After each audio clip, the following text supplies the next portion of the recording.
Good morning and welcome to another lecture of the Dorothy Marie Lowry Distinguished Guest Lecture Series.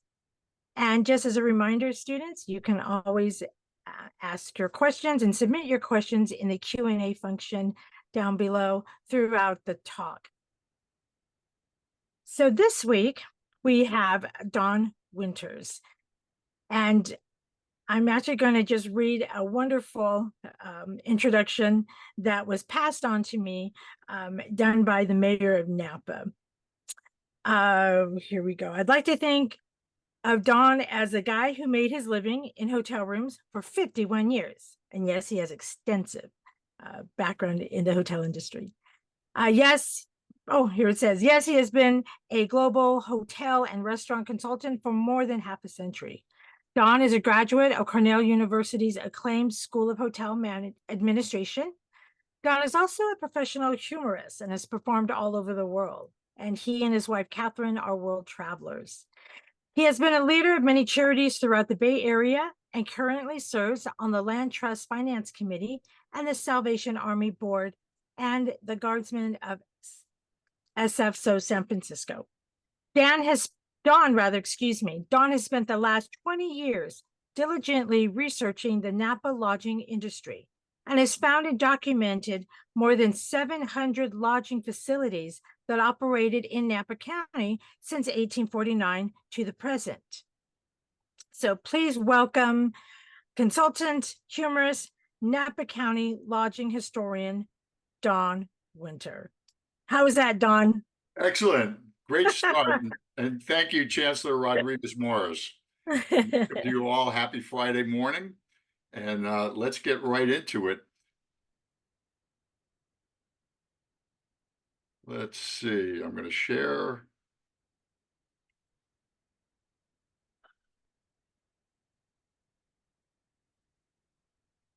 Okay, and we can see moving to the slideshow. Wonderful. If you hit from the beginning, if you hit the slideshow from the beginning, it should do it. And it's not, my cursor is not moving.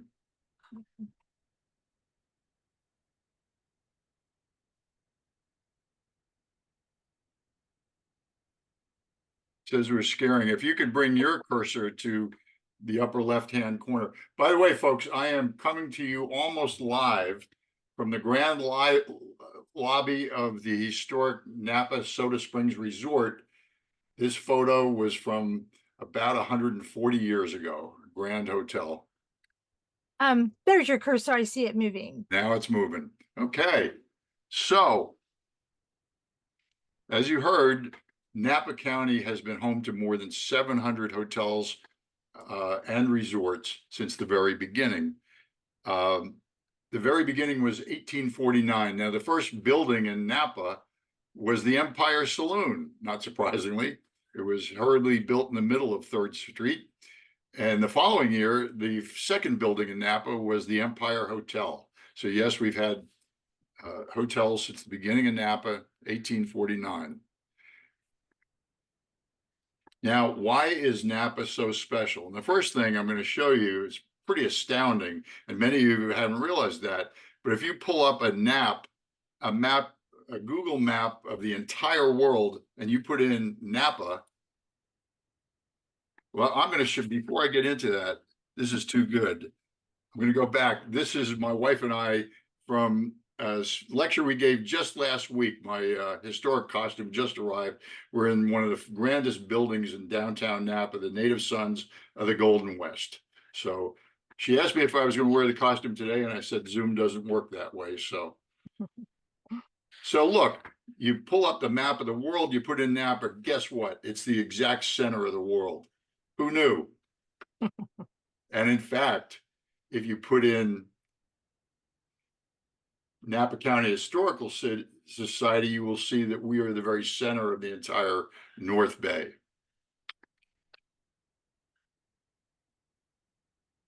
Now, in the case of Napa, it's a case of geology and geography. There are 3,114 counties in the United States, and Napa is blessed to be unique in terms of both geography and geology. Because of these confluence of geography and geology, we also happen to be one of the biodiversity hotspots of the entire country. We have a huge array of native plants. I'm a member of the Native Plant Society, and birds and other animal life. We're truly unique, and in more recent times, it's been a driver for the hotel industry, all the different things you can do. Unlike most places on the West Coast, we have a river.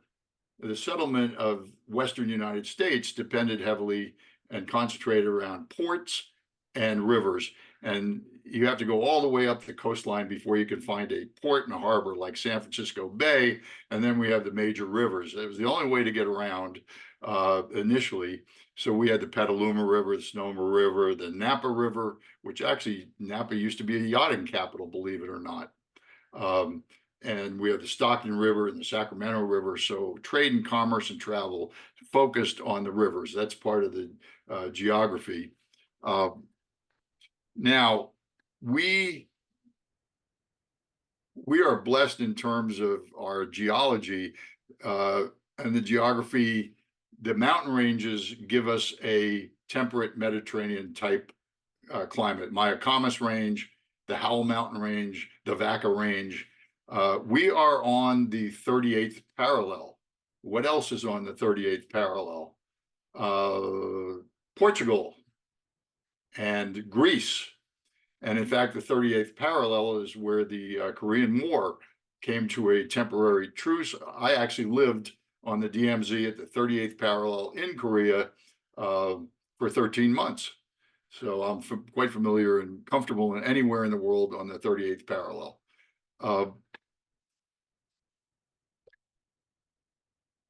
Our geology gives rise to hot springs, volcanic soil.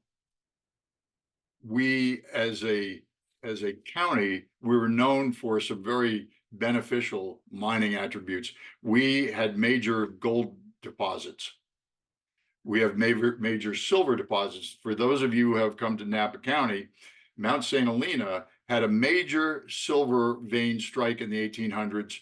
The side of Mount St. Helena looked like fireflies on it, with all the claims stakers mining for the silver. There was actually a town called Silverado built in the flanks of Mount St. Helena, which would thrive for 2 or 3 years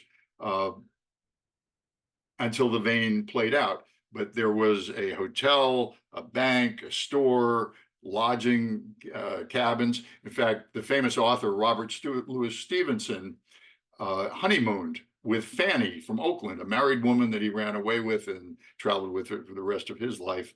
They honeymooned in an abandoned cabin on the sides of Mount St. Helena and would go down to the Lowry Toll House Road for his glass of fresh milk that he needed for his poor health. So we also had copper. On the dark side, Napa is famous for mercury mining. We were one of the major producers of mercury in the world. And in fact, in early times, the local newspapers would actually list how many flasks of mercury were shipped by rail out of Napa County. We also had, we have asbestos. We're a major asbestos miner. And we have lead. We also have petroleum. In fact, in the 1800s, when petroleum was discovered in the Berryessa Valley, there were all kinds of investment scandals launched in San Francisco to take advantage of the oil. It never played out. There's not that much oil.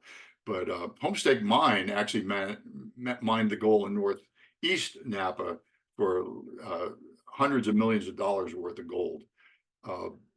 But if you go through this core demand generators, for those of you who've worked in hotels or interested in basic hotel economics, and I've listed the things that actually define why Napa naturally is one of the leading counties in the world for lodging, and then things that we actually created ourselves to promote lodging and preserve lodging. So a major driver back in the 1800s was the health movement. People wanted to stay healthy.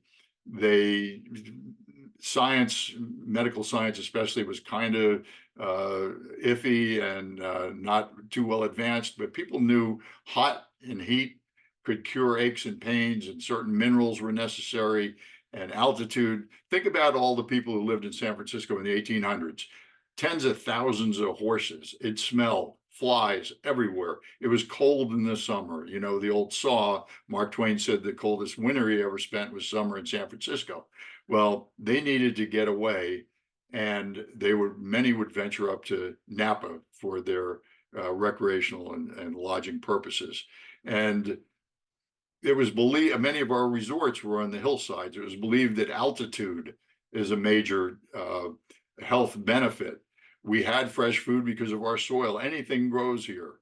And we had the natural geography and geology, the rugged scenic beauty. Now, what we, cutting to the chase where we are now, we actually created some things out of our basic, blessed, natural, physical attributes.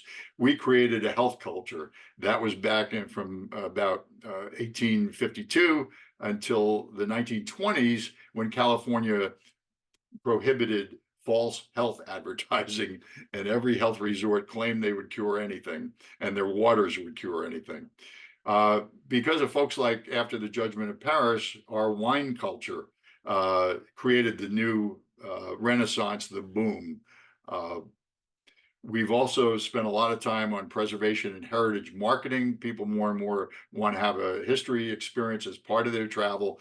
The marketing, guys like Robert Mondavi and the early pioneers got everybody together and really created a marketing effort that has just keeps growing and expanding and becomes more and more effective. We are world known, the Napa Valley. Now, before this marketing and the Judgment of Paris, and where wine started to take off, Napa had a pejorative concept, which I'll get into in a little bit, involving the insane asylum. So this gives you a brief overview of how many lodging enterprises we had operating at any one time from 1849 all the way to the end of the century. Now, many hotels went bankrupt, many changed their marketing attitude, new ownership with new names. So hotels left, opened, burned down. A lot of hotels burned down. But this is just shows you that the first basic 50 years. There's two profile maps of Napa. It shows you where some of the key early resorts were, most of them health resorts. And I'm going to start now with the top 10 health resorts, of more than 70 in the first 50 years. The first resort in the state of California was the famous White Sulphur Springs Resort in St. Helena, off in a beautiful dale and glen. They had the natural hot water, the hot springs, the elevation, the Mediterranean climate. It was the spot to go. And think about it, back in the 1800s, how are you going to get a hot bath even? You had to start a fire, heat the water, coal, wood, eventually oil. But it was a big process to get hot water for most people. The affluent, yes, could have boilers, but for most people, a hot bath was a treat. You could come up to White Sulphur Springs and sit in the hot water all day long. It was like the first hot tub parties. White Sulphur Springs became so much the center of high-end tourism that they actually installed a telegraph line from San Francisco all the way to this resort, so that guests could check their stocks and get the news. Here's another one of the White Sulphur Springs Resort. Now, White Sulphur Springs Resort actually has been in almost continuous operation right up until the present, but it would go bankrupt continuously because it's highly seasonal. The White Sulphur Creek would overflow and wash it away. In the 1860s, they built a brand new hotel, Sven Ahlstrom, who I'll show you in a moment. And on July 4th, to celebrate the opening of the new hotel, one of the employees got hammered and threw a pack firecrackers up in the roof and burned it down. And once again, White Sulphur Springs had to be rebuilt, but it continuously did a whole series of new owners, private camps. Most recently, the Hoffman Institute as a private institution, but it burned down a couple years ago in the major fires. Something will be rebuilt. This is the famous proprietor. He's like a patron saint in St. Helena. This is Sven Ahlstrom, and his daughter Sophia, who became a noted artist in St. Helena. Sven was a gifted entrepreneur and lodging operator, but the vagaries and misfortunes attendant with the destination resort industry were such that he eventually caved in, sold it, and bought a hotel in downtown St. Helena, which is much more stable. And it became the Windsor Hotel and the Hotel St. Helena, which still operates to this day. The second of the top 10 of the health resorts, this is a very rare image. I searched for years to get this one. Sam Brannan, and some of you may know of him, but he was probably the most illustrious character of the early 1850s and 60s. When he landed his charter ship, the Brooklyn, in San Francisco with 300 Mormons that were sent from New York around the Cape, he almost doubled the population of San Francisco. He was the only printing press in the state of California. He became a serial entrepreneur. He's a scoundrel. But he was involved in everything. He had blanket factories, he had rail coach manufacturers, he had merino sheep farms, he had distilleries. But one of his grandest achievements, he created the largest resort in the state of California, up in Calistoga, where the thermal hot springs bubble up. And by the way, I mentioned mercury a little earlier. Mercury is only found around the world near geothermal hot springs in the form of cinnabar ore. So this picture shows the Brannan's Calistoga Hot Springs Resort, soft opening in 1860. He eventually teamed up with Chancellor Hartson and built a railroad from San Francisco all the way to Calistoga in 9 months. Think of that in today's terms. But not only did it serve his resort, but it opened just in time for all the huge loads of refined mercury coming down out of the mountains in Calistoga and northeastern Napa County. His resort had everything, every modern convenience. They also had a major racetrack, and he built 25 houses, cottages. There one or two examples still survive. You can see one at the Sharpstein Museum, but he named each of the cottages after a famous San Franciscan, including Leland Stanford and so on and so forth. But it had a hotel and every kind of recreational amenity possible. And it actually, he was a scoundrel. He made fortunes. He was the wealthiest man in California at the time. But he took to fooling around with the famous entertainer Lola Montez, who was traveling out through the West. He had an affair with her. His wife found out about it in San Francisco. They had a divorce, and the judge in San Francisco back in the 1870 ruled for a division of community property in cash. Well, all of Brannan's assets were tied up in his various enterprises, one of which was a silk manufacturing. We actually had mulberry tree farms in Napa County, and cocoons were shipped from China. It didn't play out, but he had to divide everything and pay in cash for his divorce. And in 1973, nobody in California could afford to buy a resort of this magnitude. So the Bank of Sacramento took it back, and not even minimum bids could be met. And then it was parceled off, and thereafter smaller groups would lease the land. In fact, the first hot mud baths were a couple of brothers. There was an empty field to the south of this slide, and they had a spigot and a bathtub out in the middle of the open field and a pile of mud in the side. And they would heat it up with the geyser vents, and you get in the bathtub, they shovel in the mud, and you get out, they'd hose you off from the spigot. And that was a big health treatment at the time. Here's a close-up look of some of the Brannan cottages surrounding the resort. Some of the Calistoga Depot was recently retrofitted, so it's in great shape and preserved.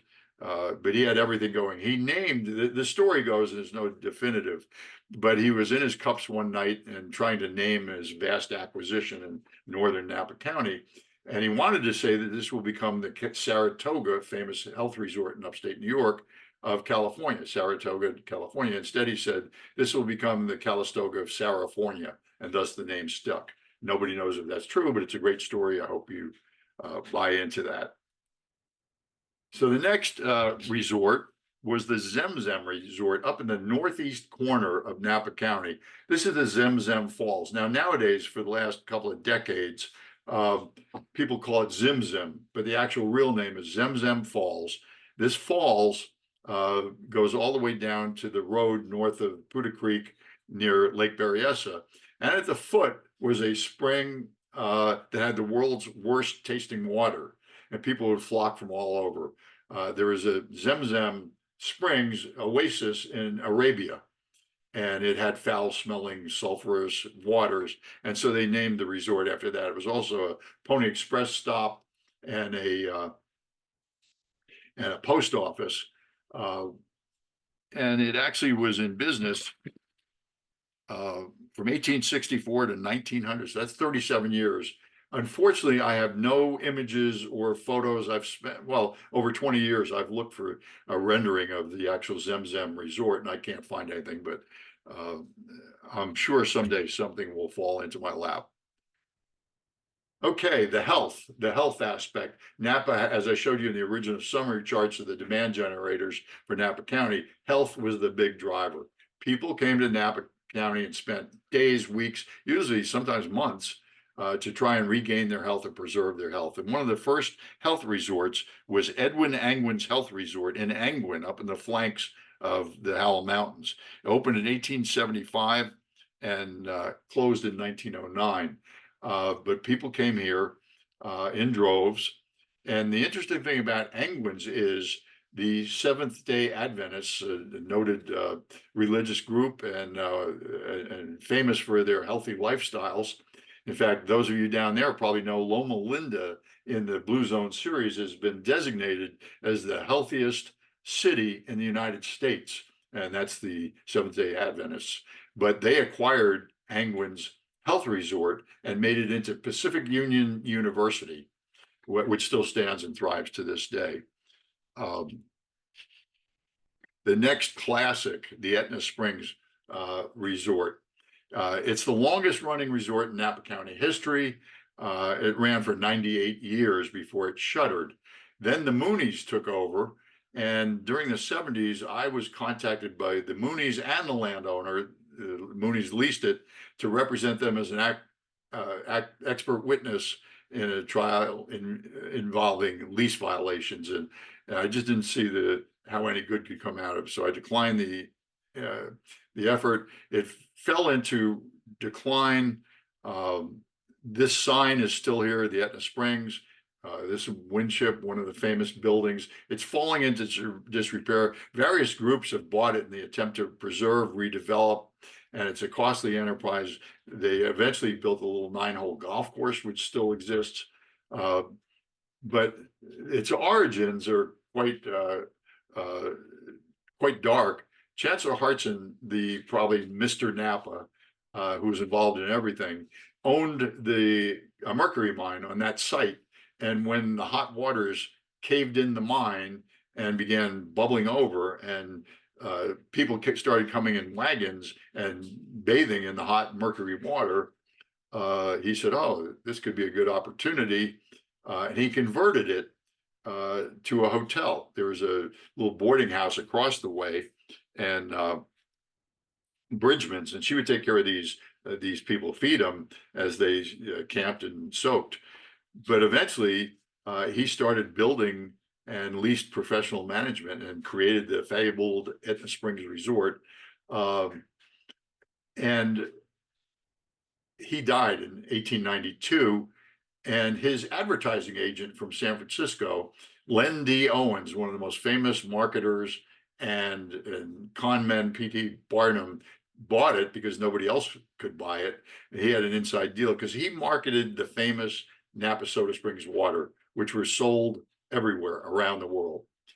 And he then came up with clever advertising campaigns every week in the travel sections of the regional newspapers. He'd have a great new ad. His most famous one was probably a headline that said, "Leave your wife and come to Etna Springs and let your husband visit you in the weekend," in fine print.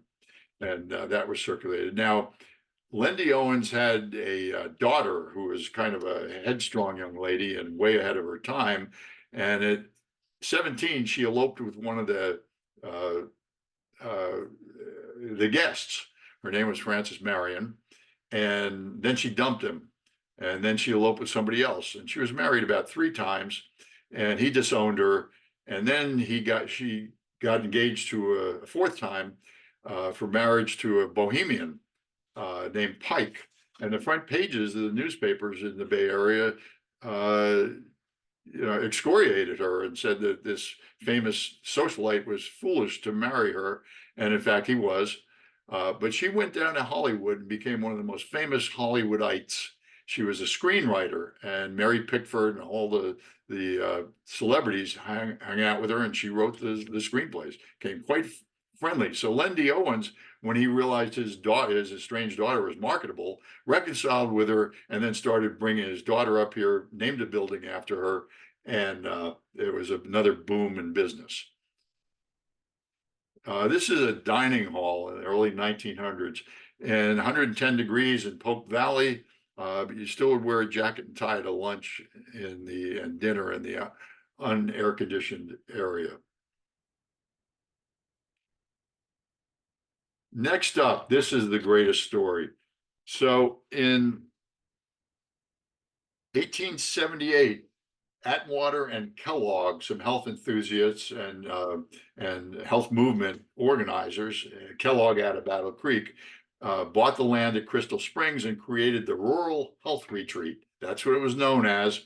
And it became a very popular destination with a regime of healthy activities, food, exercise, mountain air, special waters, and so on and so forth. Then in the 1890s, it changed its name to the St. Helena Sanitarium. And you could go stay at the sanitarium, more extended stays, but they had forced water aerobics at dawn, and everybody had to follow the health regime. And then ultimately, it turned into the world famous St. Helena Hospital, which operates to this day and is regarded as one of the finest. It's a Seventh-day Adventist hospital, one of the finest in terms of service hospitals in the state of California. But from the little rural health retreat, Atwater and Kellogg, to a sanitarium, to a famous hospital. Okay, now here's the grand, my opening slide. Behind me, you'll see Napa Soda Springs Resort. This is the most exciting, finest hotel in the state of California. It was developed by Colonel Jackson. And to get to Napa Soda Springs, you had to go right past what's now Silverado. General John Franklin Miller, a Civil War hero, built the forebears of Silverado and built the mansion, which still exists to this day, in 1870. But stagecoach passengers would travel past Silverado and the mansion and wave at the general's family and friends and the caretakers and cowboys and that sort of stuff, and go on up the mountainside to Napa Soda Springs Resort. Now, they had a little reservoir up on top of the mountain, and whenever a stagecoach or carriage with guests would come around the bend, they had a guy who would run down and pull the lever and create a 60-foot waterfall. And that was really impressive. It showed up in early postcards. And as soon as they rounded the bend again, they just shut off the waterfall and they'd get up here. But this was Northern California. People came from everywhere. We'd have yachting regattas when the Napa River tidal basin would accommodate lots of yachts. Different yacht clubs from around the Bay Area would sail up the Napa River, berth, dock, take stagecoaches up to this first-class resort, party over the weekend, and then stumble back down to their yachts and take off. It's the most researched topic in the Napa County Historical Society research archives, and I have several hundred images I've collected myself of this amazing resort. The building you're looking at directly ahead is known as the Rotunda. Originally, Colonel Jackson was going to build that just as a horse stable, much as the Palace Hotel in San Francisco and the entry level, which is now the Garden Court, had you drive in and they'd have stables underneath. People started making fun of it and they called it Jackson's Folly. So he converted all of this to guest rooms, and still, and the bottom floor would be the stables for the horses. You can see at the very top, it was clad in copper. They thought that that would fireproof it because Napa is always susceptible to fires, especially as recent years have proven. The copper is expected to stave off the burning embers, but eventually the eucalyptus trees, which are the pigeons of the tree world, grew up around the Rotunda when the big firestorm happened in the 1930s. The hot eucalyptus oil burned through the copper. At the very top of the cupola was a famous crystal imported from Europe. And in San Francisco, downtown San Francisco, before any skyscrapers, on a sunny day, you could see the Napa Soda Springs Resort when the sun shined and the crystal would just glisten. Not only was this a famous resort, but its Napa Soda Springs water and the famous Napa Soda Springs bottles were in demand everywhere. The story goes that the Palace Hotel in San Francisco at the time, the finest, ran out of Napa Soda Springs water, and they had to send a stagecoach up to a drayage wagon to load up and get it back in time for the what became the Maxfield Parish Bar. But it was really marketed all over the world. The finest cafes in Paris would serve Napa Soda Springs water. Here's some more photos. This is the lobby, the grand lobby. And to think of this in the 1880s, just the splendor of this thing, unbelievable events of all kinds were held here. Another shot of the Rotunda from the ground level, great botanical reserves. There were 7 different springs on the ground. Each one tasted different and each one assayed differently. In fact, each of the health resorts that marketed their waters would post ads in the newspapers of the chemical composition of their particular water. Didn't mean anything, but they had outrageous health claims for it. Napa Soda Springs had one water, and in the case of some of these, especially Napa Soda Springs, it was naturally carbonated. So it came out of the ground bubbling. And one of the wells, one of the springs almost tasted like lemonade. It had kind of an acidic bite, and it was known as the Lemonade Springs. And ultimately, they would bottle the water. There's a major bottling plant right on the grounds, and they would degasify and then regasify to the exact proportions they need, and add some flavorings. But that was before we had any of the carbonated beverage we drink today. The Napa Soda Springs water and their famous lemonade water was de rigueur. There's another one of the grand structures on the Napa Soda Springs ground. Here's an etching from famous newspaper ads up on the hillside across from Atlas Peak. The good news is, and here's what's left of the Rotunda. A lot of the buildings, the eucalyptus have knocked them down, fallen into them. Fires have continued. Here in the bottom right, that's me with the owner for decades, Richard Ehrenberger. He was a retired UC architectural professor. We talked about preserving it and all the things that could be done to save it. The good news is, very recently, Restoration Hardware purchased the entire grounds, the large estate, with a view to saving some of this, creating new lodging facilities, showcasing their wares, building wineries and food service, and preserving this, what was the finest hotel in California. So that's real good news. It's going to be a tough permitting process, but we're all excited about Restoration Hardware and their plans. So this next one is Johannesburg Resort. They had ponds that they built and all kinds of outdoor recreation.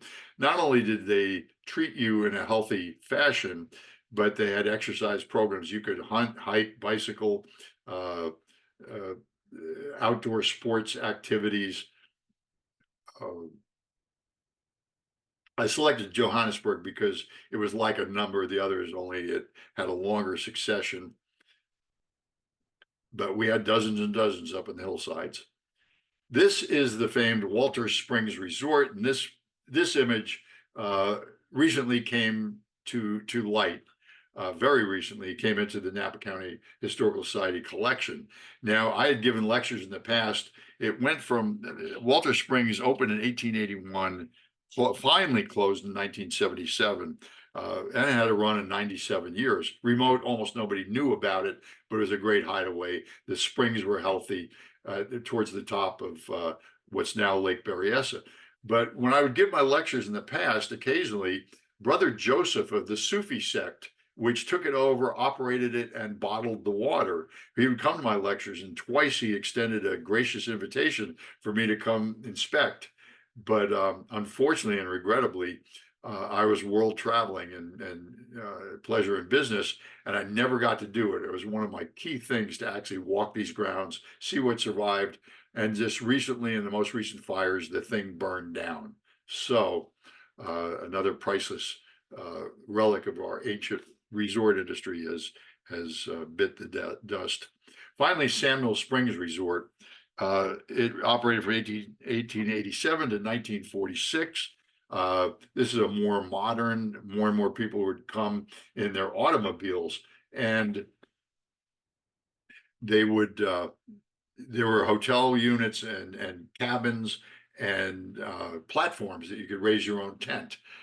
As an aside, a number of these health resorts, as well as general resorts, would let you bring your furniture from the Bay Area. There was a drayage business that specialized in meeting the ferries in Vallejo and carting your bedroom furniture up to your unit throughout the Napa Valley. So that kind of interesting. So that's Samuel Springs, by the way, is now basically underwater. When we're normal depths of Lake Berryessa, we wouldn't see the grounds of Samuel Springs, but it was one of the famous long-running resorts. So we talk about the lodging and the historic resorts, but when you think about it, and Napa was a perfect magnet to draw people seeking purported health benefits. The hot mud, the curing waters, the sunshine, the heat temperature, cooling air at night, soaking in mud, poultices, healthy food, truly farm to table. But there are other forms of lodging in the Napa Valley, and it's a hybrid of my lodging industry, although I've worked in these as well. And that's the hospital industry. When you think about it, people stay overnight in beds, and you feed them and take care of their other needs.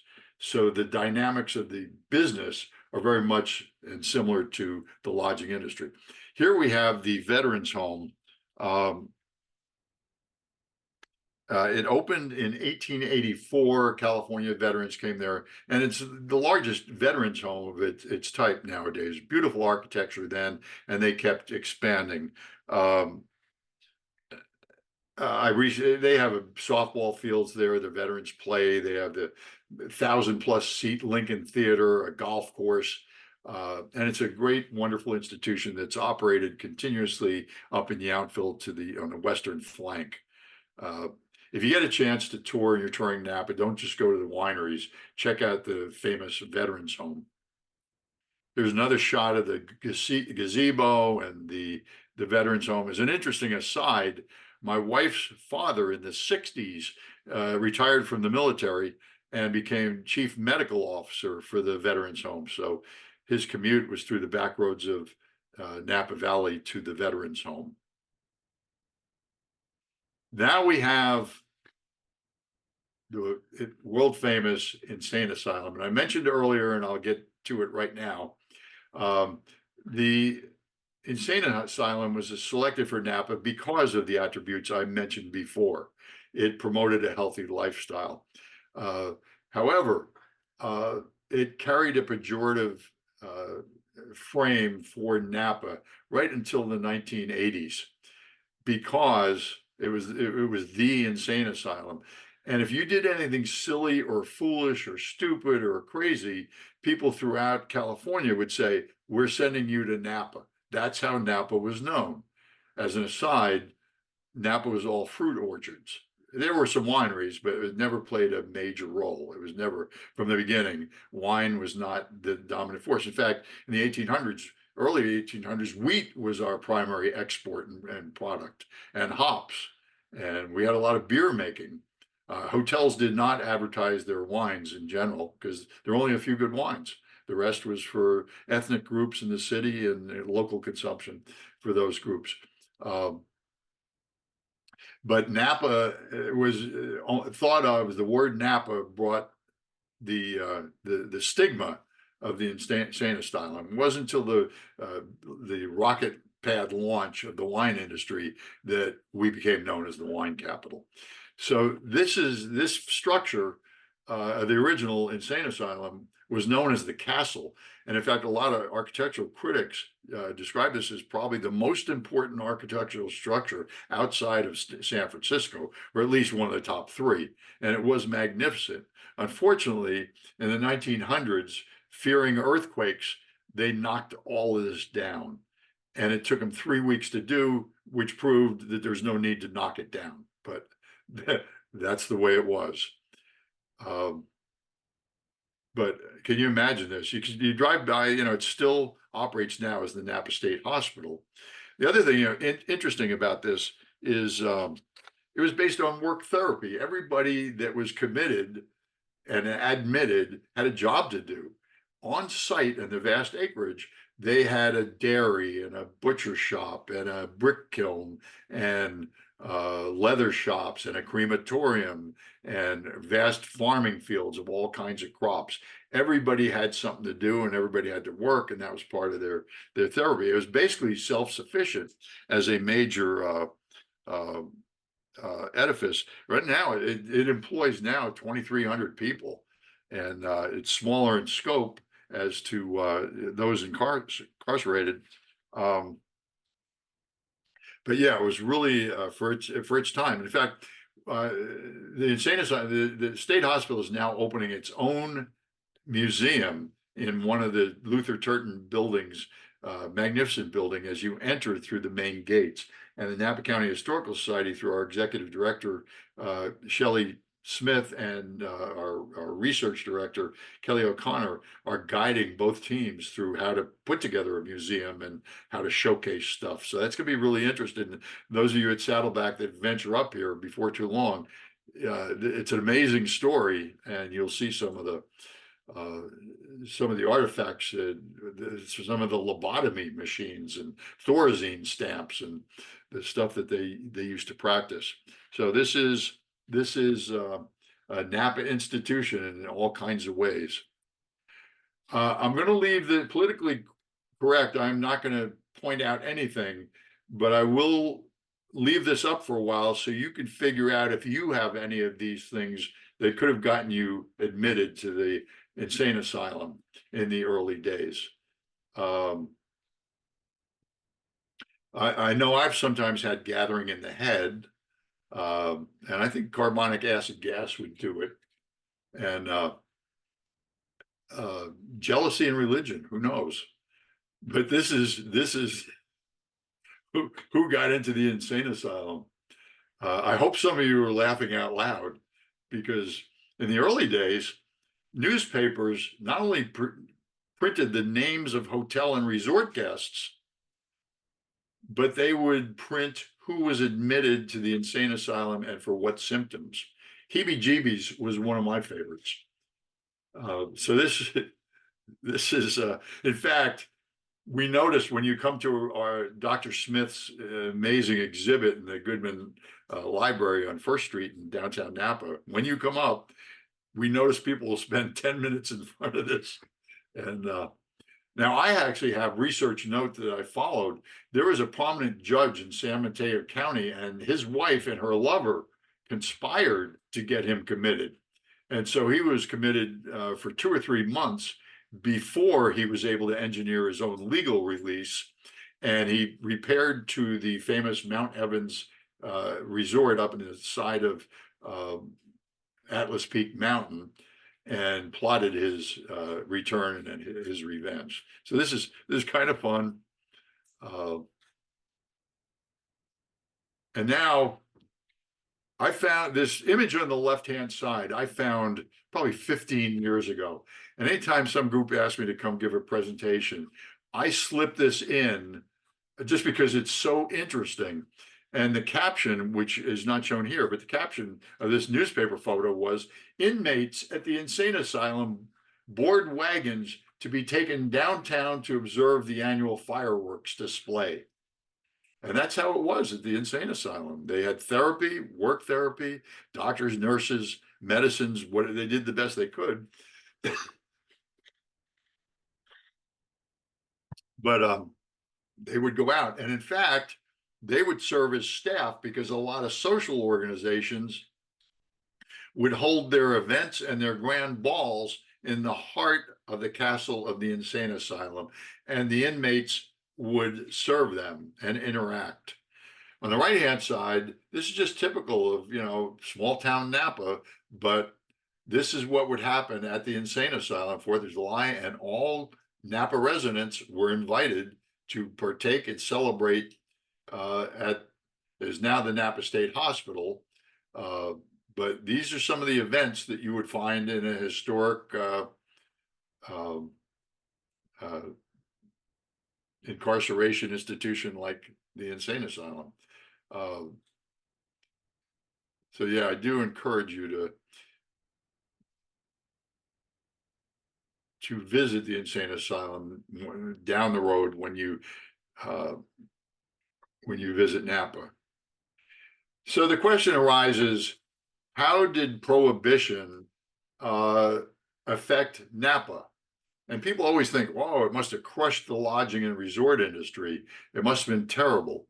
Well, yeah, it did crush the wine growing and grape growing and distillation and fermentation, winemaking industries. Although they found ways around it, they compressed the blocks into grape blocks and send it to Chicago for turning back into alcohol.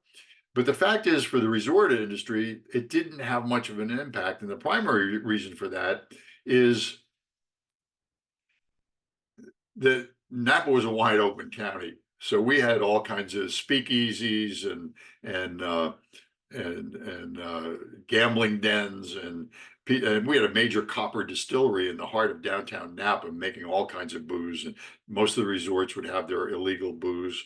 The day Prohibition ended in 1933, local beverage distributor and hero, and one of my favorites, Dave Cavagnaro, somehow had 3-2 beer on hand enough to serve everybody in Napa.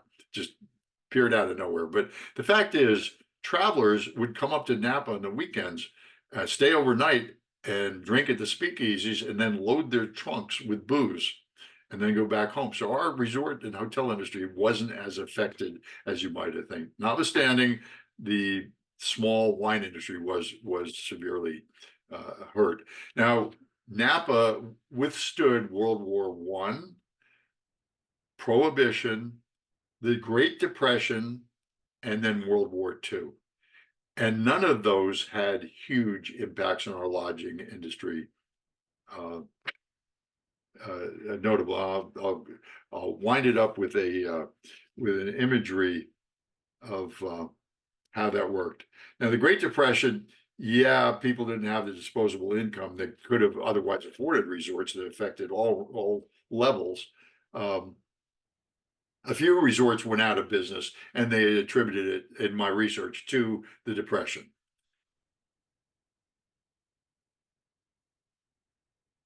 So I'm going to slide past this. This shows, this is a typo. So the person who copied this changed this. I'm gonna show you. Oh. So in the 1900s, leading through all this turmoil, the mud baths were still popular. ultimately Dr. Wilkinson's, and they were close friends of mine, the children, the family, Nance's. They were the two of the brothers actually had the original bathtub with mud, Dr. Alder's, Dr. I. Cherry's, all kinds of Piners. Throughout the 1900s, we had the mud baths, the hot water baths, and of course the mineral water was highly marketed. Here, I'm going to show you just some of we had hundreds of resorts operating. I'm going to show you a couple of the key ones. One of my favorites is Pachito's Hot Springs. Some of you have probably heard of Indian Springs Resort, which is now one of the hottest places in Napa County. Well, originally it was Pachito. It was a Frenchman who built the castle up in the high side and was a French dye maker and dyer. Bought some of the land that the original Brannan's Hot Springs Resort was located on, and he decided he was going to restore a part of it, at least to its former glory. He had the hot mud, he had the hot water, he had the mineral water. In Calistoga, you go down 6 feet almost anywhere, you get a geyser. Here are shown 2 of those geysers. I actually have a rare image where they had 3 going at one time. And a lot of times, they just wait till the press would show up or caravans of tourists. The geysers would be capped, and they wait till people arrive, and then they uncap them. You say, oh my goodness, the earth is spewing forth all this stuff. But Pachito got married to a young lady named Georgina. She was 19 years old, and he said, honey, I bought this. We're going to do a resort. We're going back east to New York to raise capital to fund the development of this resort. So they get in the train, they get there, he makes the round, he raises a little bit of money. She's 19, she's never been anywhere except Calistoga, and he dies. Has a heart attack, he dies. So she brings his body back on the train and then realizes she's pregnant. So they inter him, and she says, you know what, this is the dream, I bought into it. So she stayed on and built and operated. The child became an employee and then a manager. And this resort thrived, the famous Pachito's Hot Springs. I remember it. From long ago, right across from Doc Wilkinson's, now Indian Springs. But 1988, John Merchant bought it and expanded it, and it's put in a great restaurant also. So anyway, this is one of the great success stories and rich in history. You'll really, if you ever stay there, and I highly recommend it, you will be immersed in history, and you'll actually be in the grounds of the original Brannan's mega resort. Myrtle Dell Hot Springs was a dominant force in the owner-operator led marketing efforts for all of Calistoga to come together and represent themselves as a destination area. It suddenly disappeared in all my research. Turns out it became the famous world-renowned Duffy's Rehabilitation and Recovery Center, and it's still operating to this day, saving lots and lots of lives. Here's Bothay State Park is here. We hike there all the time. This was known as Bothay's Paradise Park. Had the longest bar in the area. Locals came up to me after my first presentation where I included this. They said, well, actually, we used to call the second floor the Paradise because it was a gambling den. But back then, those laws were not enforced, and there were slot machines and payoffs to judges and all kinds of things going on. This was all torn down. The swimming pool, just right. Their marketing, however, is a great old photograph that I have. They had a yellow biplane just across Highway 29. It just landed, and the marketing said, fly into Paradise for Paradise Park for brunch. Imagine back in the 30s flying in for brunch. And it was great. It was a very successful campaign. Now, many people don't know about this, but we had 5 thriving resorts on Lake Berryessa. 1959, they shut it down, dammed it up, inundated the town of Monticello, which is a whole lecture by itself. And gradually people started building resorts, and they were widely patronized. Hundreds of thousands of people would come. Federal government interceded, didn't like the way the trailers were burgeoning, and through a lot of huge missteps, they bulldozed every one of the resorts to the ground. Well, a couple stayed on, but the major ones gone. And then said, well, we'll find new operators, new developers with new agreements. Well, it's 2024, and still nothing has come out of the ground. So they've devastated the economy of this region. But we had great resorts in Lake Berryessa, and it's a perfect demand generator. So it's worth different kind. It's recreation, not health, but you got your exercise. So here's the basic overview of the Napa lodging industry. Remember, over 700. So for 1849 to 1949, we had pretty much rapid growth in terms of the hotel industry, number of lodging industries actually operating.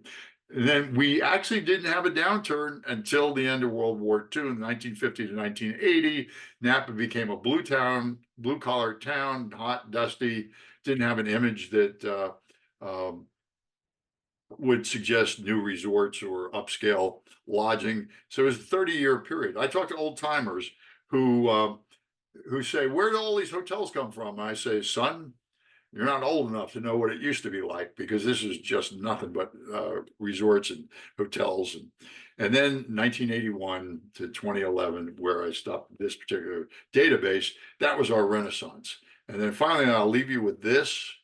This is the entire history, painstakingly put together over 20 years. I'll stop at 1998. But as you can see, right up till 1950, we just kept growing. Some dips a little bit, but we just steadily grew 105, 108 hotels. 50, we started declining. And now the interesting thing is 1973, I performed the first economic feasibility study in Napa County history. It was for a modest lodge on the creek, First Street and Highway 29. And it was a tough job. I was a rookie with the largest CPA firm in the world for hotel and restaurant accounting and consulting and that sort of stuff. And I cobbled tertiary markets and had enough to support this thing. I went back to San Francisco, my office, the partners all left. They said, you can't build a hotel in Napa County. Nobody would ever spend $1 to stay overnight in Napa County. And the managing partner said, yeah, Napa is where you take your date in the afternoon to have free wine, get her hammered, and then take her home. Literally, that was the thought. Ultimately, I convinced them that the tertiary markets were and seasonal enough to make the thing fly. That eventually kept getting delayed, but it became what's now known as the Marriott Hotel. So yeah. Now, the last thing I'll leave you with, 1973, when I first started studying economics and lodging industry in Napa County, what was the only brand in the entire county? 788 square miles. What was the only brand? And this tells you where it stood. Motel 6. That was it for the entire county. However, we had the Judgment in Paris, and it takes a couple of years to actually launch a hotel and get it built and open. Judgment of Paris and the Agricultural Preserve Act, which guaranteed Napa would remain pastoral and bucolic. Because of those two events, we now took a different direction, and wine tourism and the successful marketing of it led to this kind of outcome. So here's where we are now. Just give you a feed. This is the mansion built in 1870. I am the Silverado resort lodging historian. That's the famous mansion. Meadowood, this clubhouse burned down. The big fire is being replaced. You all know L'Auberge du Soleil became a famous group of hotels. And then Meritage, South Napa, now the biggest and fascinating group of hotels.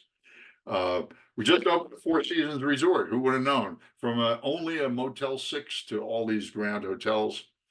And I'll leave you with, this is County Supervisor and President of the Napa County Historical Society, Brad Wagon-Connect, Vice Mayor and now County Supervisor Liz Alessio, me, and we're inviting you all to come to our exhibit when you come to Napa. And I promised EvaMarie that I would, if a bunch of you come, I will come down and give you a private tour. So that should bring it.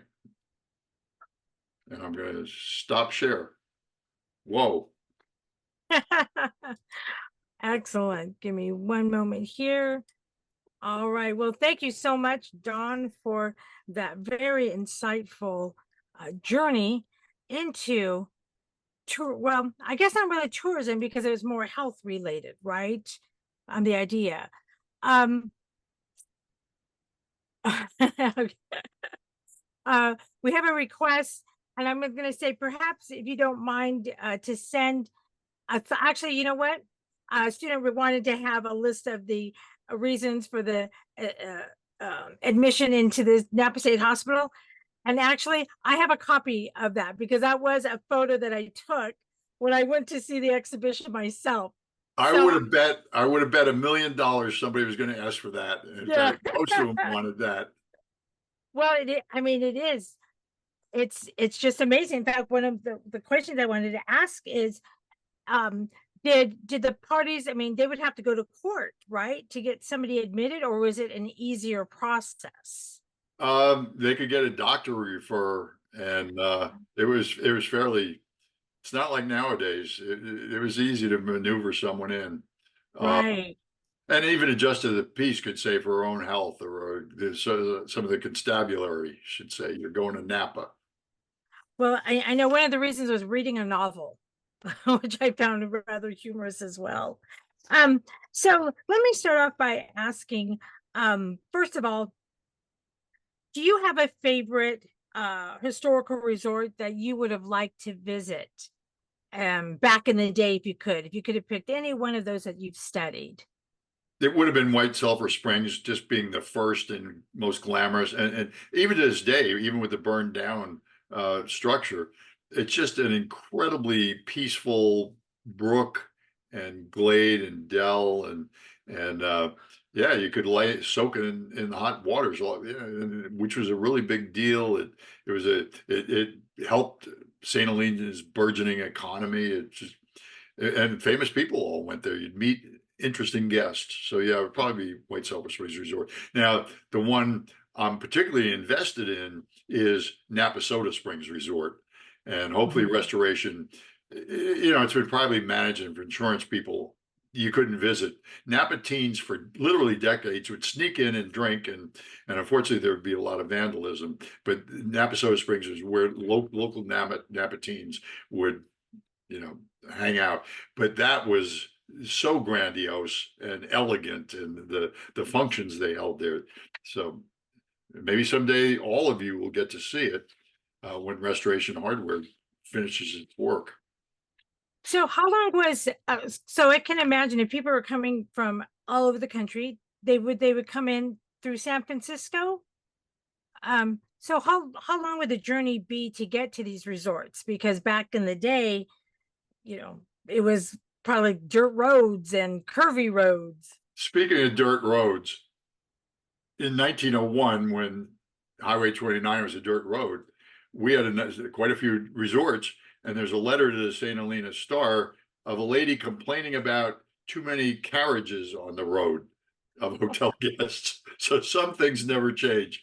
But what they would do is, our markets actually came from Sacramento, Woodland, Sacramento, yeah. Piedmont, Oakland, San Francisco, and they'd come up. They could take a train up, and they get to the Carquinez Strait, and then the ferry was fairly efficient. They get them across, and then in Vallejo, they could again take the train or take a carriage. So it basically took about a day. Now, if you were going to eastern Napa County, 2/3 of Napa County, many Napans have never been to it. It's rough and glorious and great resorts, but they've never been there. It's where Lake Berryessa is, and it would take 2 days to get to those resorts. They basically go up to Yountville, well, not Yountville, I'm sorry. They go up to St. Helena, stay overnight, and then head east over Ink Grade Road up the hill where St. Helena Hospital is, and Edwin Angwin's health resort, and come back down the other side. So that was the second day. Mhm. Once the autumn, oh, one more thing, just I'm hoping our group thinks about the county that they're originally from, and what does our county have? Why would we get tourism? What would support a hotel and all that stuff? Uh, but well, I'll leave that. I'll close up with that thought. But they they um, they would stay for weeks and months at a time. So the 2 days to get to the easternmost resorts was not a big deal. That's good. So then obviously then it's a very affluent clientele to have the means not just to get there, but also the means to be able to stay there. Would that be? Well, places like Walter Springs and Samuel Springs and 100 others catered to lower middle class. And if you had a wagon or access to a wagon, you could camp. So a lot of families in the lowest economic tiers, if they could get to the area, it's almost like taking a bus. But Mhm. once you're there, you have the expenses of camping. And so the wagons with food come by, you buy that, you have your tent, and there's a modest fee. So a lot of the more elegant resorts also had facilities for just putting up a tent. And you could still go in the main dining room and buy other things, but it was a different rate. And so, yeah, it was more egalitarian than one might think. The traveling, but back then people were used to spending a long time to get to where they were trying to go, the dirt Right. roads and all that. And well, no, actually, you just told us they still complained about traffic. Yeah, that's great. So you had mentioned that, and obviously with the hotel industry and something like this with seasonal, right? So it was very highly seasonal times. So with the workers though who worked at these resorts, where would they come from? And then when the season was over, where would they go? How did the how did the resort life affect the worker life, I guess I should Yeah, ask. great question. Back then, because of the difficulty of transportation, they were all locals. They were the kids of local families, or they were farmers that um, during the summer season. Now our summer, Napa is fairly temperate, and so from May to October, Mhm. it's steady work, and sometimes they'd go back to doing nothing during the off season. But they all in all, hotels are the clean industry. Almost any place wants hotel industry. There are counties I talked about, the 3,114 counties in the United States. There are counties that have no hotel, not even a Motel 6. And so for your students, think about what could your county do to get. Do you have any of the attributes? There's a type of hotel called through hotels, and only three primary market segments of hotels: tourist travelers and others, group meetings, and commercial. All the thousands of submarkets, and you know that from your Disney experience and your Ritz-Carlton experience, the thousands of secondary markets all are subsumed within one of the three primaries. There are counties that have one hotel that's just to accommodate people going through their county that have to stop and don't want to be there, but they have to stop. But you look at your own county and see, but it provides such an employment and such clean benefits, the farmers, the trains people, the merchants, all the stuff you need to operate it, and great salaries, that the multiplier effect. So everybody wants hotels. You just don't want too many. But Right. So well, kind of going off that before I ask my next question, obviously with the boom, there a heavy competition with within all these resorts to get in the traveler, or to get the customer, or were there enough customers coming up to fulfill demand? it's funny because at different time periods, it's like build the ballpark and they will come. That generally doesn't work for the hotel industry, but in this case, it did. Mhm. Especially after the judgment of Paris. When you saw that hockey stick, we couldn't build them fast enough. And now we're at a point where it's fierce competition. Back in the day, when there weren't as many people in the state and Northern California, yeah, some of them knock others out of business, bigger and better. Sam Brannan could have done much better. Only White Sulphur Springs had the reputation of where the nice people went, the cream of society, where he was a rapscallion and a scoundrel and gambling and horse racing and all that stuff at his vast resort, and he couldn't tap into that. He wanted to, but you know, and like I said, unthinkable now, but the newspapers used to publish who was staying at what hotels. And so if you look at White Sulphur Springs, you say, yeah, wow, every person I've ever heard of is staying here right now. I can afford to, I'm going to go there. And at Brandon's Hot Springs Resort, it would be who was the best gambler and who was the best horse racer and who was the, so kind of interesting. Yeah, there was a lot of times there's stiff competition, and right now there's stiff competition. Um, and so you have to be really circumspect before adding new room supply. There were times when it was almost automatic. And it's starting with 1973, I had to beg. I didn't want to be wrong, and I had to face 3 or 4 partners to say, "There's room for one more hotel in this little county called Napa." And lo and behold, next thing you know, so it retroactively it proved me right big time. Well, you mentioned the judgment of Paris. I know what it is, but our students might not know. Could you just very briefly tell what the judgment of Paris was? And I know that could be a whole talk in itself, maybe a couple talks, but just the impact. And you've already hinted it, but just so that our students have a better understanding. So we had a wine industry. It was way behind the prune industry. Uh, every kid got out of school in the 60s, 50s, 60s, 70s to pick prunes. Yeah, there were some wineries scattered around. Some of them put out some really good wines.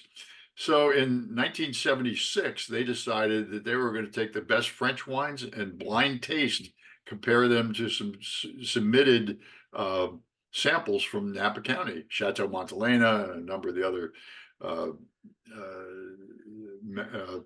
so this blind tasting, lo and behold, to everyone's shock and amazement, but there's a whole lecture between how they set it up and made this happen, and the risk that the French took by letting this happen.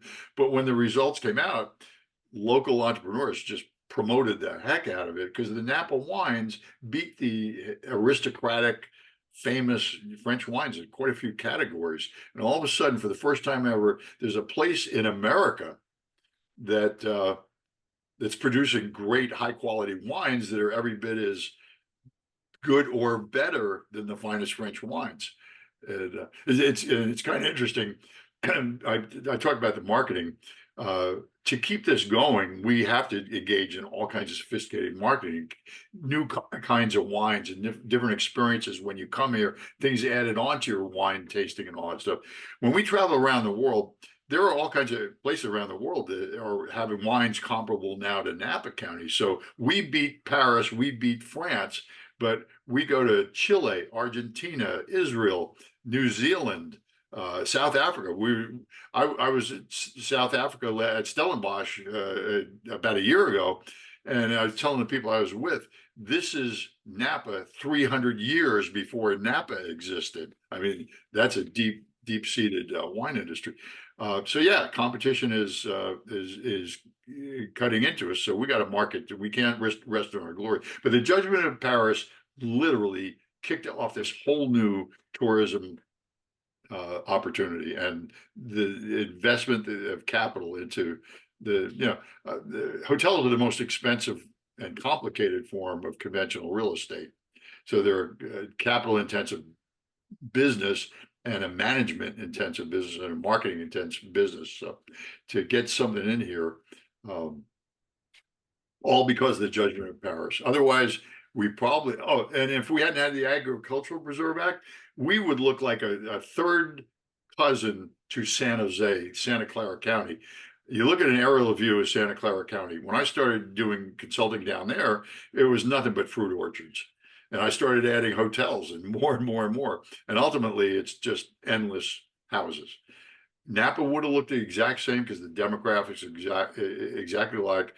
Napa Ag Preserve stopped any kind of housing development outside of the designated cities. The rest of it can never be developed in that sense. So Judgment of Paris made us famous, and then the Ag Preserve Act, which was pre-existing, kept us from getting ugly and overbuilt. And so the judgment of Paris was in 1976. When was that act passed? Do you happen to know? Agricultural Preserve Act was in 1969. Oh, okay. There's a very strong argument that it was totally unconstitutional to tell every landowner in the county you can no longer profit from your land. I mean, Oh, constitutional issue. We're going to seize it and keep you from maximizing the land you've had for 150 years or the land you just bought to do something with it. So mhm, there was some apprehension about investing capital in Napa in case that was going to be overturned.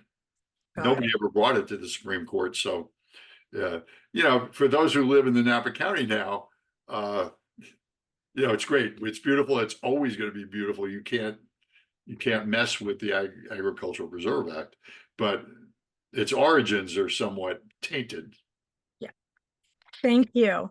Now going back to your presentation, we have a question that came in. It said, did the mercury in the water have a bad effect on the health of individuals? And was there a certain time when they started noticing that? Yeah, so this could start a firestorm. I dug a 7-foot hole in my backyard because I want to see what the geology was. This was long ago, and I hit 7 feet down. I hit some red boulders. Turns out, at first I thought it was iron, ferrous, and then I glistened a little bit. And I said, "Holy mackerel, this is cinnabar." So I called my very close friend Putt Livermore, famous Livermore family. He and his famous brothers, the five of them, grew up in Monticello Ranch, 9,000 acres, northern Napa, and his family had patents on mercury mining. His mother was the patron saint of Marin County environmentalism and everything. And I said, Putt, I just found cinnabar all the way down here at Silverado. How dangerous is it? He said, it's not dangerous at all. He said, my brothers and I used to float in the mercury vats. Putt lived to 93, John lived to 94, George lived to 87. Mercury in its natural state of liquid is totally harmless. Every mother used to say, don't bite the thermometer or you'll die because of the mercury in it. And it just goes right through you. Mercury in its gaseous form is what is dangerous. And even more dangerous is when mercury combines with organic compounds. And when that happens, you could die in a day. But pure mercury, harmless. Now, the slaves in Almadén, Spain, it was the death sentence. It was the picks hitting the rock, creating the heat, created gas. You do that day after day, you're inhaling it. The Mad Hatter, the term Mad Hatter, felt and hat makers in Europe used mercury to smooth the felt, and they heated it. And so they went mad. They went insane with the mercury inhalation of the gas. But it's in natural liquid form, no problem. So that, in fact, I was surprised, and then I did some really deep research on that. So mercury is not a good thing free flowing out in the. By the way, those of you who ever get to Xi'an in China, the terracotta warriors were bathed in 10,000 gallons of mercury and stuff to protect them. Wow. Okay, excellent. Well, here's another question that came in. Were the geysers hot or cold water? Hot, steaming hot. We're really close to the surface. Um, one of the stories is Yellowstone's not going to blow up that giant caldera, but Calistoga is going to blow up, and people would circulate that so they could try and buy stuff cheap. But yeah, a lot of places in Calistoga, you just dig down a little bit and you'll get a hot water steaming up. Well, I know over in Calistoga, right next to Chateau Montelena, they have that little like small old faithful. I've never stopped by, but I've seen it of a geyser that like a little family tourist thing that one can do. And they have fainting goats there. The big They thing have to know is while you're waiting for the geyser every hour, you say boo to the goats and they fall over. So that keeps the kids busy. okay. Painting goats. That's pretty funny. Well, here's a question now going back to the state hospital. How long would somebody stay in the sanatorium? Did it depend on the reason that they were there?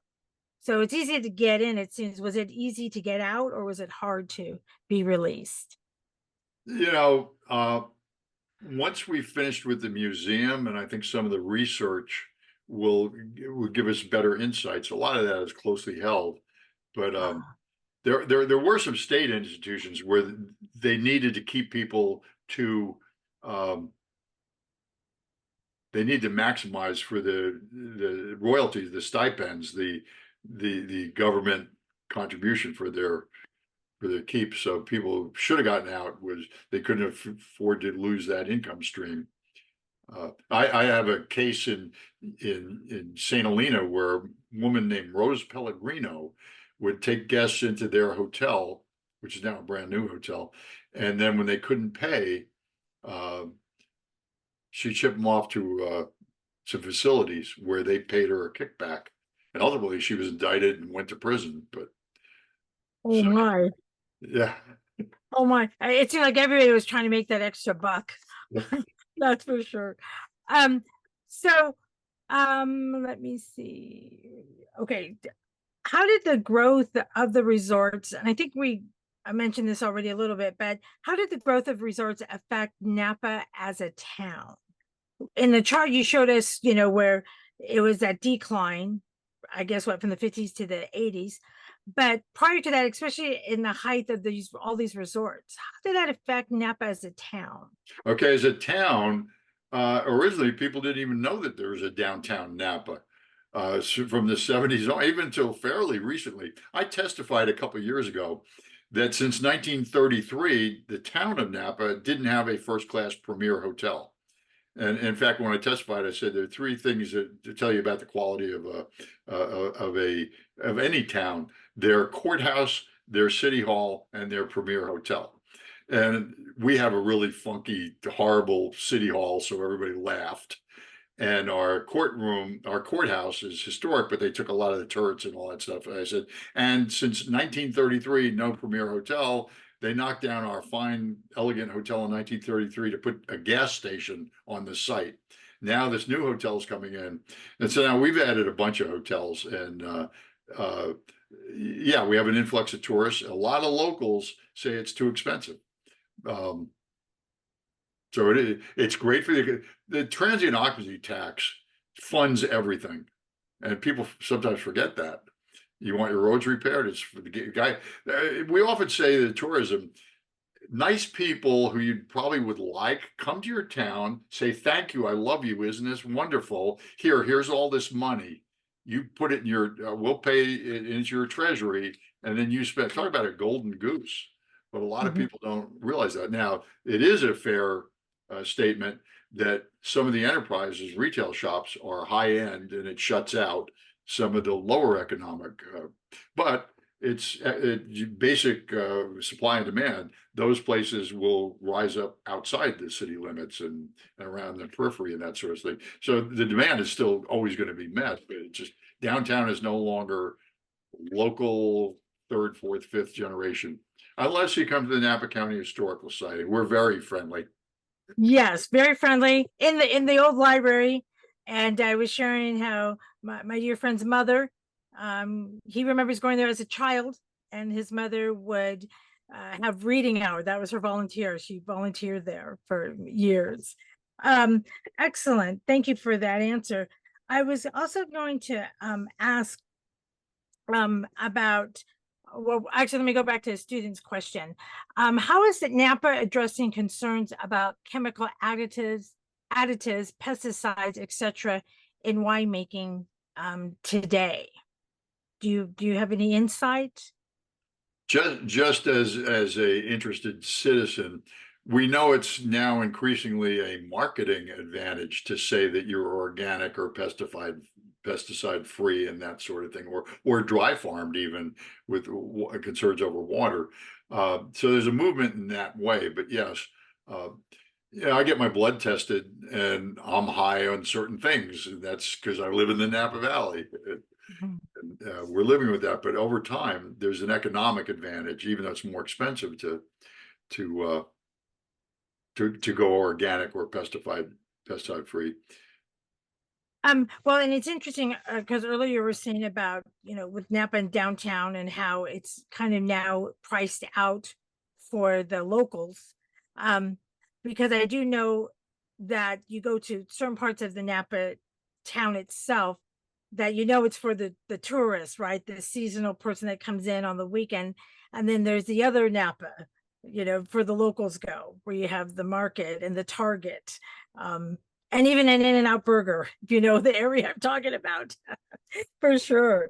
So, was there a time before the Agricultural Preservation Act in 1969 where Napa said, okay, we need to start regulating, restricting to preserve the valley?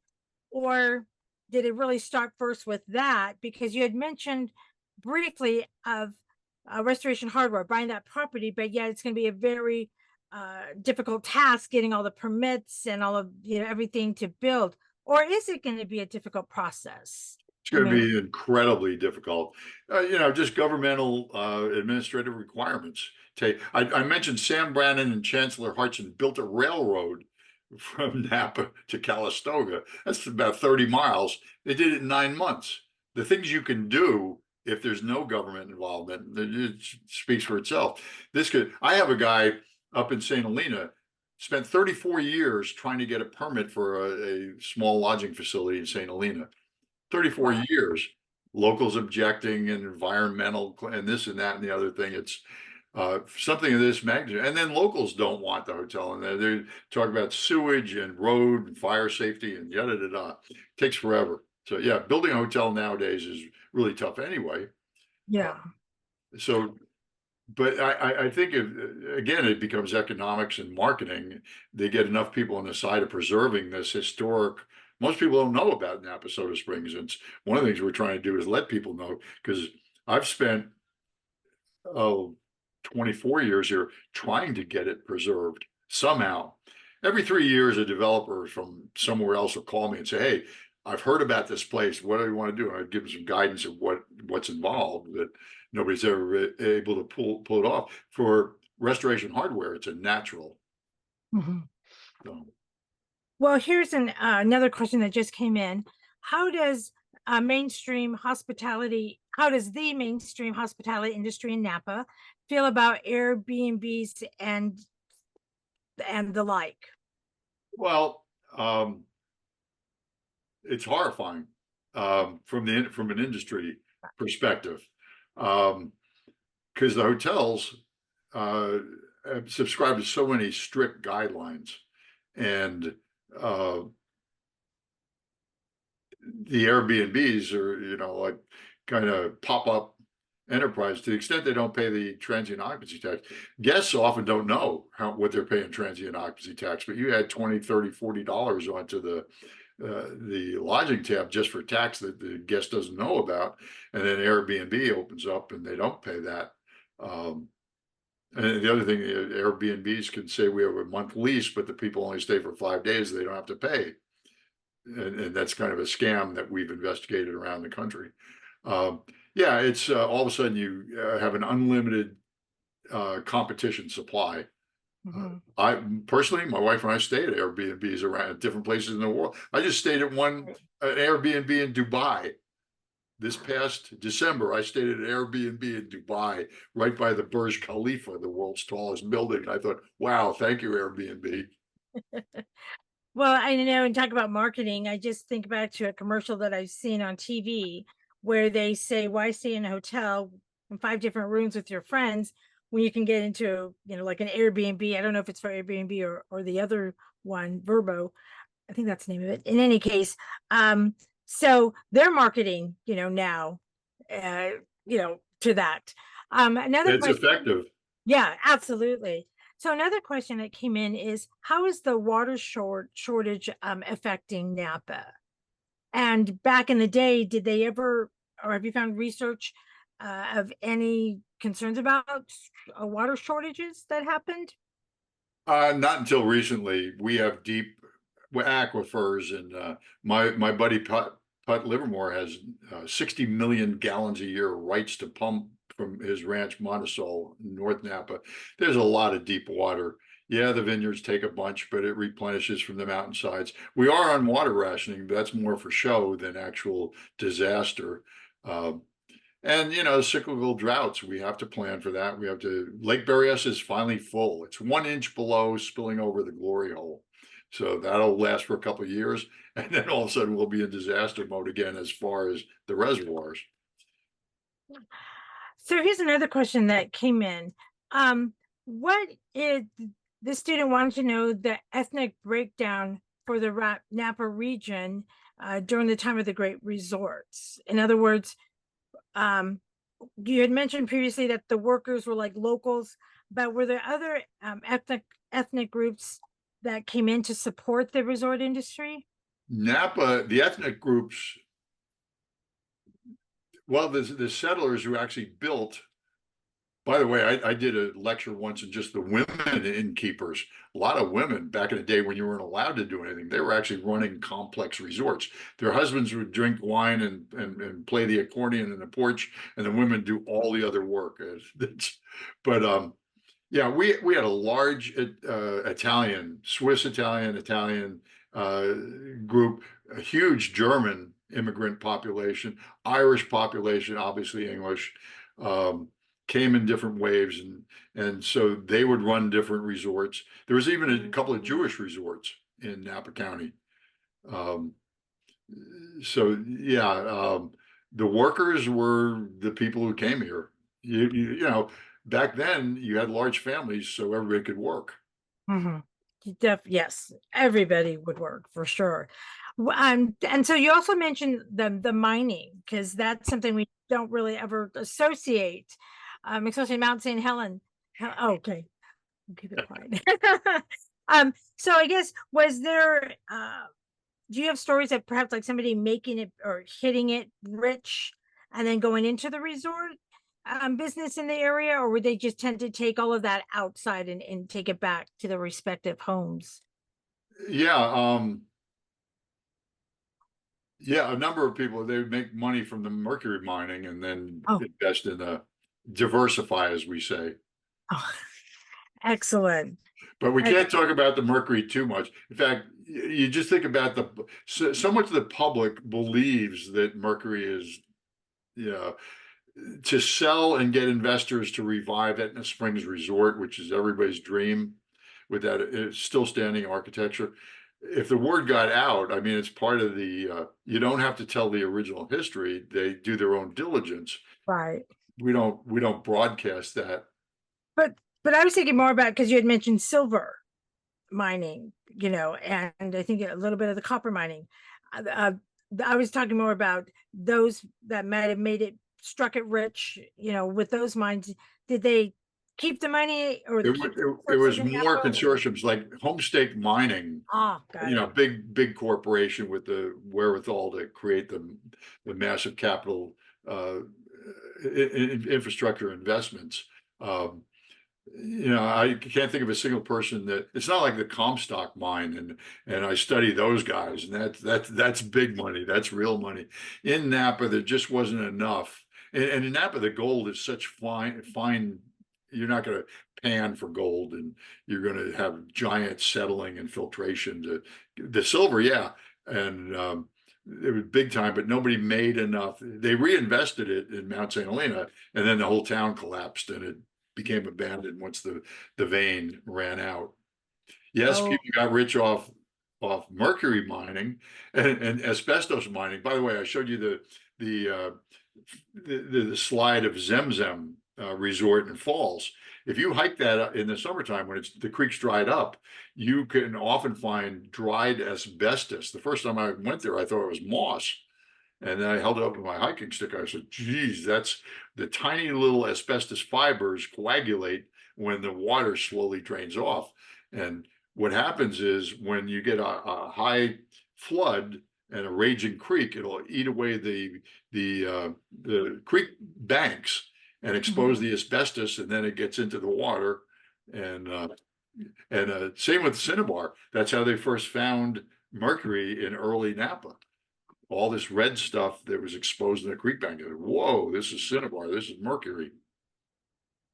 did these early wineries have any partnerships with any of these resorts, or did the wineries kind of keep to themselves and then the resorts kept to themselves? Great question. No, there was no interaction. And like I said, the resorts didn't even advertise wine in their menus for their restaurants and stuff. To on their advertising, yeah, and the menu might have said, "Hey, we have Jakob Schwam." By the way, I showed you the first resort in the state of California. I don't know whether I said this, but Jakob Schramm of Schramsberg, famous, he started when he first started trying to grow grapes. He saw this was a great opportunity. He cut hair. He was the barber on weekends at White Sulphur Springs Resort for 10 cents a haircut.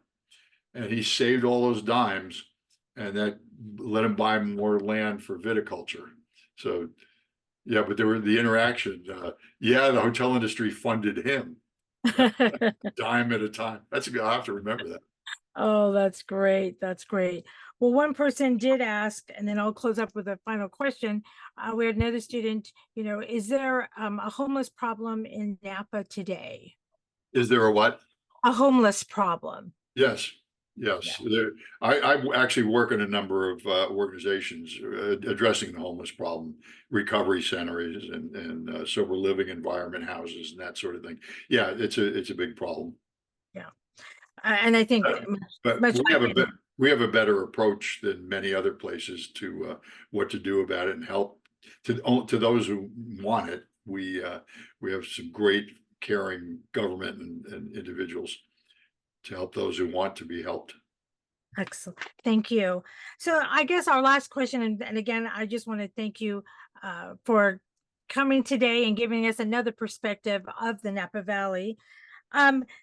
One of the last slides you showed was how we're in the Renaissance. Napa was in the Renaissance up until 2011. What do you think Napa is now today? Are we still in the Renaissance, or we've moved? Or listen to me. I've been a visitor to Napa a few times, and I'm already calling it Napa. We're close to saturation where supply and demand, and it's a subject of a 6-month course on how to analyze supply and demand and development of a hotel, the actual process of it, which is what I did for a number of years. But we're at that that maximum point where they can cannibalize each other. Revenues have been down after COVID. There was an outflight. People weren't allowed to travel. During COVID, we actually did better than many other areas because people traveled locally, and within a driving distance to Napa. So you can't get on an airplane. You can't go to most other countries. Come to Napa again. We priced ourselves out of some markets. We raised our rates. Then once COVID became a minor issue, people wanted to go overseas, so we lost some of that business, and we've had a rate decline, which rarely happens because we got a little too full of ourselves. So I think we're in a nice point where the hotel industry is beautifully serving the entire county and government and the local residents, whether they understand it or not, the money that flows out to them. Because, like, again, every tourist that comes in here and hands a bag of gold to every resident and then leaves and says, "Thank you so much, I'll be back." Excellent. Well, I guess you said saturation, and I know I said that was the last one because I think the latest resort out in the valley is the Four Seasons. I mean, they've done a good job, I think, of camouflaging all, to make it blend in. But I mean, I can't imagine that came with everybody being happy about it. Do you see future projects like that in the valley in the future, or do you think they're kind of tapped out? The way government should look at it is it's not their business picking winners and losers in free enterprise. When you get a hotel that's not needed, they go to war with a competitor, and each side has to offer better value, or they transition to a different market. But the process to get a hotel approved is so rigorous that you reach the point where there is no. By the way, you talk about the Four Seasons, and that's an ambitious project. I actually testified up in Calistoga. It was originally being discussed, and a bunch of locals were saying, we don't want to have the farmland and all this stuff change. And so I got up and testified. I said, well, it's already been 3 different resorts in that very spot, the Rosedale, the and the Silverthorne. So nobody knew that it had already been a destination resort 3 times. And so you're not doing anything new putting in the Four Seasons, just a little bigger than what was originally there. And fancier. Yeah, pricing. Well, any last thoughts, Don, before we close our time out to get together? Thank you. Well, I wish I could see the students and the attendees and that sort of stuff. I'll just re-extend the offer. If you come to Napa and there are a couple of you, uh, let me know and I will give you a private guided tour of our exhibit. It's really amazing. And you know, I could only put in a few slides, but what we have on the walls in the exhibit room gives you a really great idea on what Napa used to be like in terms of tourism, resorts, health facilities, and equivalent quasi institutions like insane asylums and hospitals. So come up and see me. I'll leave the light on. And students, I'm going to go ahead and paste the website to the Napa Historical Society. And I just put it in chat. It's also in the Canvas module. So again, thank you so much for coming today, students. Greatly appreciate it. Dawn, thank you so much for this insightful talk about the other industry, or another industry, I should say. Not just wine. Yes, exactly, for sure. Well, everybody have a great week and a great summer. Thank you again.